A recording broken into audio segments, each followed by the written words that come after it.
Hi, today I am doing the aesthetically pleasing book tag. This is a tag that focuses on the physical aspects of books, such as the covers. While the covers are not the main parts of books that we focus on, because we mainly focus on the inside and the words, the covers still are a big part of books. They're very important, and for a lot of people, they are what gets someone to buy a book in the first place. I usually don't buy books just because I like the cover. I might be attracted by the cover though, and then I'll look into it from there. So this video will be focusing on that aspect of books because it is a part of them that we enjoy. Now, I have books other than the books on these shelves, so at least one of the books I will be talking about in this video is out there somewhere else, but I have it with me. But I'm going to answer the questions now, and I've left the questions in the description if you would like to join along. I do not know who originally created this tag. The first question is best color combo on a book cover. I would say my favorite color combination is black and green, and I do have at least one book that showcases that. It's kind of there on Life and Death by Stephanie Meyer. I mean, there's also some white there, and it's mostly black, but there is black and green, and I think that it looks nice. I haven't read this yet. At the time of recording this, I am currently reading the main Twilight Saga, but I will get to this at some point. And yeah, I think that the black and green goes together well. There are some other better examples I can think of when it comes to black and green, but for books, this is the main one that comes to mind. Question 2 is best typography / font on a cover. Well, I like the typography on the Jekyll series by Travis M. Riddle. I currently only have the third book, but I will put some of the other covers up on screen. I think that these covers in general are very nice, but I think that the typography is pretty good as well. I think the letters just look nice. Question 3, best simple cover. The book I'm choosing to answer this question is actually the book for my next review, but that's not why I'm picking it. I genuinely do feel like it matches the prompt. So that is Chasing Shadows, the first book in the Secret Machine series by Tom DeLonge and A.J. Hartley. So the thing about this cover is white, red, and this yellowish orange aren't really my favorite colors on their own, but they kind of just go well together here. And I really like the space theme going on here. Maybe you can't see it super well, but it looks like space in the background, and I think that looks cool. So these colors aren't my favorite combination, and yet I feel like they just kind of go together really well unexpectedly on this cover. So yes, this will be my next review, so that'll be my next video. I mean, I like all colors, but like I said, I wasn't expecting these colors to go together so well, but they do, and then I really like the space theme as well, and it just looks nice. I would like to include an honorable mention for this one. I also really like the cover for Turn Your Pain into Art by Ariel Bloomer because it's pretty plain, like it's just white with this black text, but then art is pink and it looks like paint, and I think that it just looks really nice. Question 4, best end pages. I really like the end pages on this Barnes & Noble collectible edition of Dracula by Bram Stoker because they're this nice red, very detailed, really goes well with the atmosphere of the book, and it's like that on the front and back. Question 5, best map. So I went through my books and I wasn't sure if I even have any books that have maps in them. I might, but if I do, I missed them or I'm unaware. Okay, well, I do have this Barnes & Noble collectible edition of Peter Pan by J.M. Barrie, which does have a map of Neverland.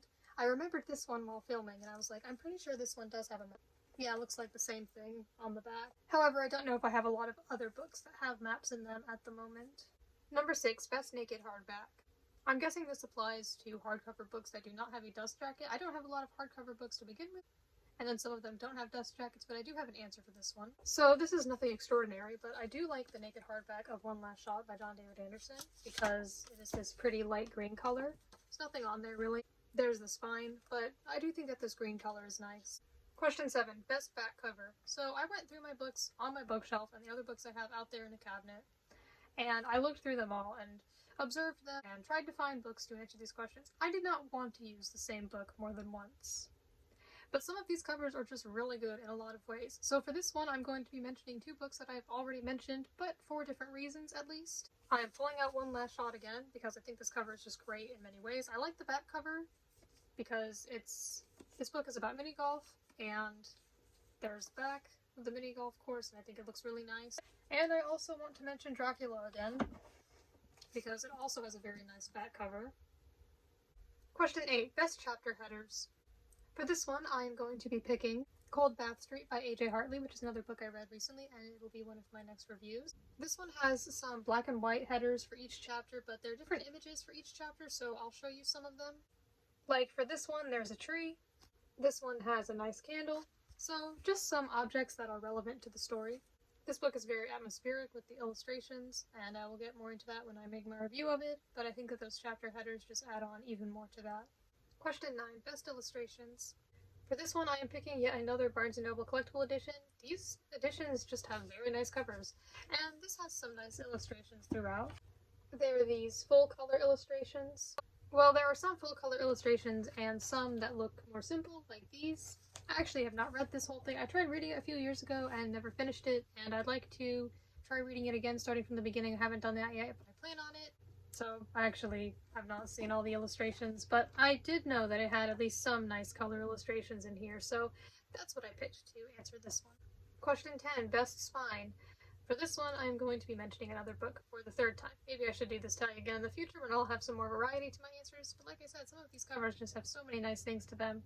And for this one, I'm once again saying Dracula because I think everything about this cover is really nice. The end pages are nice, the front and back cover is nice, and then the spine is pretty cool too. Looks like a coffin, and there's just some interesting stuff going on here. Looks very nice, like the side of a castle. It's just very intricate, and this whole edition is just very nice. Last question, question 11. Favorite cover on your shelves? For this one, I am choosing Vallum Spring by Travis M. Riddle. I think this cover is very pretty. I love the colors. It looks very nice and peaceful. There isn't a whole lot going on in the back, but it looks nice as well. I haven't read this one yet. I have done some reviews of other books by this author, and I really enjoyed those, so I have quite high expectations for this book whenever I will get to it. I'm very excited to read it someday. But yeah, I think the cover is very nice. As an honorable mention, I'd like to mention The Candy Makers and the Great Chocolate Chase by Wendy Mass because it looks like a big chocolate bar. There's also all this stuff going on the bottom with the landscape scene, so it goes together really well, and then on the spine it looks like a chocolate bar as well. So this cover is just really nice. So that is the aesthetically pleasing book tag. It felt nice to do another tag. These are always fun and easy to make, and I have a lot more planned. I've gone through BookTube and looked at a bunch of tags, and I've seen which ones I would like to do. But my next few videos should be some more reviews, so stay tuned for those.